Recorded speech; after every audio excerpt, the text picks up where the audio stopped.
नमस्कार आदाब दोस्तों, तो चलिए आज फिर हम आप लोगों के लिए लाए देश और दुनिया की तमाम ताजा बड़ी खबरें, ब्रेकिंग न्यूज हेडलाइंस, एक एक करके तमाम बड़ी खबरें आपके सामने रखेंगे। सबसे पहली और बड़ी खबर में आपको बताएंगे दोस्तों कि प्रयागराज के महाकुंभ में खामियों को लेकर के जिस तरीके से लोगों ने सवाल खड़े किए, उसको लेकर के उत्तर प्रदेश के सीएम योगी आदित्यनाथ ने जो बयान दिया था सुअर और गिद्ध वाला, उसके खिलाफ साधुओं ने योगी आदित्यनाथ को फटकार लगाई है। और किस तरीके से योगी आदित्यनाथ के बयान के खिलाफ साधुओं ने मोर्चा खोला है, इसको लेकर एक बड़ी खबर सामने आ रही है। इसकी जानकारी आगे आपको देंगे। साथ ही साथ अगली बड़ी खबर में आपको बताएंगे दोस्तों, बिहार के अंदर होने वाले विधानसभा चुनाव से पहले बीजेपी की बड़ी मुश्किलें।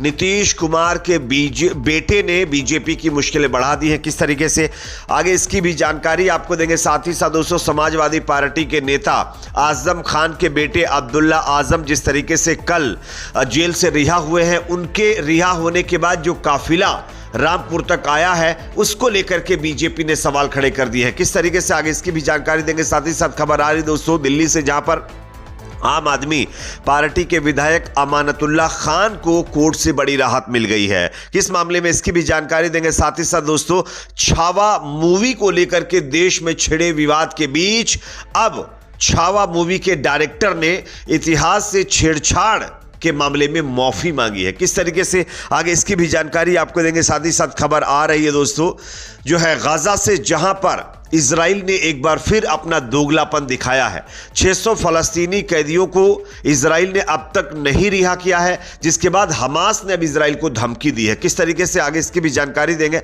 साथ ही साथ दोस्तों, फलस्तीन के वेस्ट बैंक में इजराइल की सेना एक बार फिर 29 लाख से ज्यादा लोगों के ऊपर उनको बर्बाद करने में जुटी हुई है, जिसको लेकर के तमाम देशों ने चिंता जताई है, किस तरीके से, इसकी भी जानकारी देंगे। उससे पहले छोटी सी रिक्वेस्ट, अगर वीडियो पसंद है तो लाइक जरूर करें, चैनल पर नए हैं तो सब्सक्राइब करने के बाद बेल आइकन को प्रेस करना ना भूले। बात करेंगे पहली और बड़ी खबर की। आप सब जानते होंगे दोस्तों, महाकुंभ के अंदर जिस तरीके की इस बार व्यवस्था देखने को मिली है, उस पर कई बार सवाल खड़े हुए हैं। तमाम लोगों का मानना था कि जितना प्रचार किया गया उस तरीके की व्यवस्था नहीं की गई, कहीं भगदड़, कहीं चोरी, कहीं गंदा पानी, ये तमाम चीजें जो खामियां थी, इसको लेकर के तमाम लोग सवाल खड़े कर रहे थे। और इस पर योगी आदित्यनाथ ने बयान दिया और कहा कि गिद्धों को जो है लाशें मिली और जो है सुअरों को गंदगी, यानी कि अपनी खामियों को छुपाने के लिए योगी आदित्यनाथ गिद्ध और सुअर को बीच में ला रहे हैं। और इस बयान के खिलाफ अब साधुओं ने योगी आदित्यनाथ के खिलाफ मोर्चा खोला, किस तरीके से, आप देखिए खबर।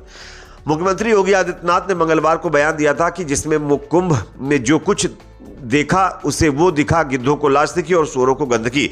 इस मामले पर अब स्वामी राम शंकर महाराज उर्फ डिजिटल बाबा ने एबीपी न्यूज से बातचीत में कहा कि मुख्यमंत्री योगी आदित्यनाथ जी का बयान स्वीकार नहीं किया जा सकता और हम सभी लोगों की आंख नहीं बंद की जा सकती है। उन्होंने कहा कि महाकुंभ में यातायात प्रबंधन में काफी गलती प्रशासन से हुई है। स्वामी राम शंकर महाराज के मुताबिक कुंभ में बने पीपे के पुल पर आम श्रद्धालुओं को नहीं जाने दिया जाता है। यातायात प्रबंधन में समस्या है, वीआईपी कल्चर हावी है। ऐसे में योगी जी से निवेदन है कि गलतियों को स्वीकारना चाहिए और उसकी समीक्षा करनी चाहिए।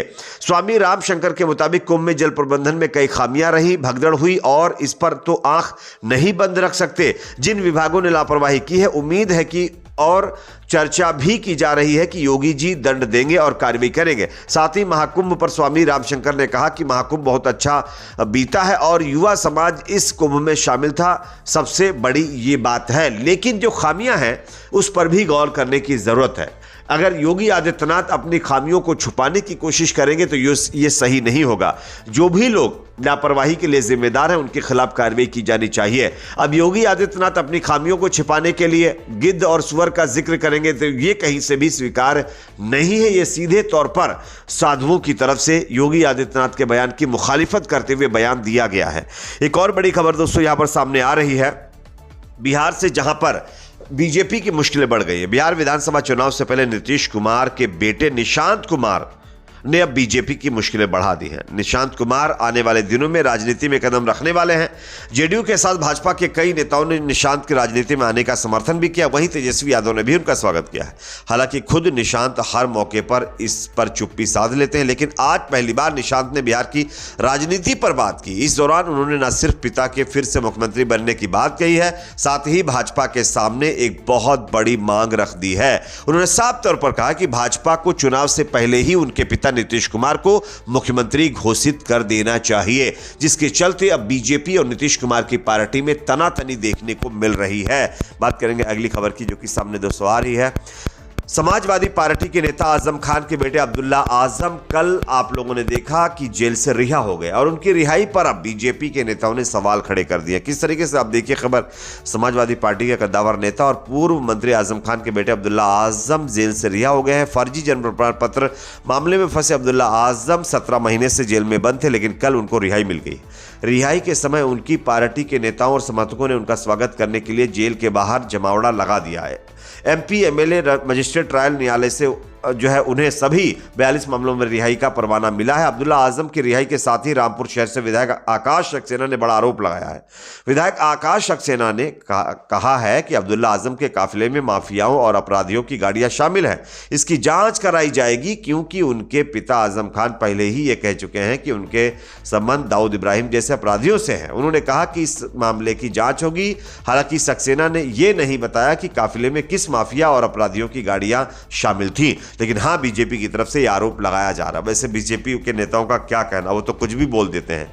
एक और बड़ी खबर दोस्तों सामने आ रही है दिल्ली से, जहां पर आम आदमी पार्टी के विधायक अमानतुल्लाह खान को कोर्ट ने बड़ी राहत दे दी है। दिल्ली की राउज एवेन्यू कोर्ट ने आम आदमी पार्टी के विधायक अमानतुल्लाह खान को बड़ी राहत दी है। अमानतुल्लाह खान को जो है अग्रिम जमानत कोर्ट ने प्रदान कर दी है। उन्हें एक शर्त को पूरा करना होगा। कोर्ट ने उनको जांच में शामिल होने के लिए भी कहा है। आपको बता दें कि दिल्ली पुलिस ने 10 फरवरी को जामिया नगर इलाके में सरकारी कर्मचारियों के काम में बाधा डालने के आरोप में अमानतुल्लाह खान के खिलाफ मामला दर्ज किया था। इसी मामले में अमानतुल्लाह खान को पहले अंतरिम जमानत दी गई थी। प्राप्त जानकारी के मुताबिक दिल्ली की राउज एवेन्यू कोर्ट ने आप नेता अमानतुल्लाह खान को जामिया नगर में पुलिस जो है टीम पर हमले से जुड़ी एक एफआईआर के मामले में यह जमानत दे दी है और अमानतुल्लाह खान को 25,000 रुपए का जमानत बॉन्ड भरने का भी आदेश दिया है और तमाम शर्तों को भी मानने का आदेश दिया गया है, जो कोर्ट की तरफ से अमानतुल्लाह खान के ऊपर अप्लाई होगा। लेकिन यह अमानतुल्लाह खान के लिए बड़ी राहत है कि उनको जमानत मिल गई है। एक और बड़ी खबर दोस्तों सामने आ रही, देश में छावा मूवी को लेकर के विवाद बढ़ता जा रहा है। आप सब जानते होंगे, छावा मूवी देखने के बाद जो युवा हैं वो लगातार वायलेंस कर रहे हैं। कई जगहों पर तो बोर्डों के ऊपर हमले कर रहे हैं, तो कहीं कुछ इस तरीके की चीजें देखने को मिल रही है। लेकिन तमाम लोगों का यह मानना था कि छावा मूवी बनाने के लिए इतिहास से छेड़छाड़ की गई है, लेकिन इस फिल्म के मेकर्स अब तक इस बात को एक्सेप्ट नहीं कर रहे थे कि इतिहास से छेड़छाड़ की गई। लेकिन अब पहली बार विक्की की फिल्म छावा पर इतिहास से छेड़छाड़ करने का आरोप लगाया गया था और इसको लेकर के बाकायदा डायरेक्टर ने अब माफी भी मांगी है। उसने एक्सेप्ट किया है कि उसने छावा मूवी में इतिहास से छेड़छाड़ करके इस मूवी को बनाया गया है। एक और बड़ी खबर दोस्तों सामने आ रही है, गाजा के अंदर संघर्ष विराम समझौते के तहत इजराइल द्वारा तय सीमा पर कैदियों को रिहा न करने के बाद अब हमास का पारा 7वें आसमान पर चढ़ गया। हमास के एक अधिकारी ने बताया कि इजराइल 600 फलस्तीनी कैदियों को रिहा करने में देरी कर रहा है और यह गाजा युद्ध विराम समझौते का गंभीर उल्लंघन है। हमास ने चेताया है और कहा है कि अब जब तक फलस्तीनियों को वापस नहीं भेजा जाएगा तब तक वह समझौते के दूसरे चरण पर बातचीत नहीं करेंगे। यह सीधी धमकी हमास की तरफ से नेतन्याहू को दी गई है। साथ ही साथ बताया जा रहा है कि अब फलस्तीन के वेस्ट बैंक में इजराइल की सेना लगातार लोगों के घरों में घुस कर कार्रवाई कर रही है, उनके ऊपर जुल्म कर रही है, जिसके चलते 29 लाख आबादी वाले फलस्तीन के अंदर, वेस्ट बैंक के अंदर पूरी तरीके से लोग डरे और सहमे हुए बताए जा रहे हैं। इस पर आपकी राय कमेंट सेक्शन में देखिए। वीडियो पसंद है तो लाइक करिए, शेयर करिए, चैनल पर नए तो सब्सक्राइब जरूर करें।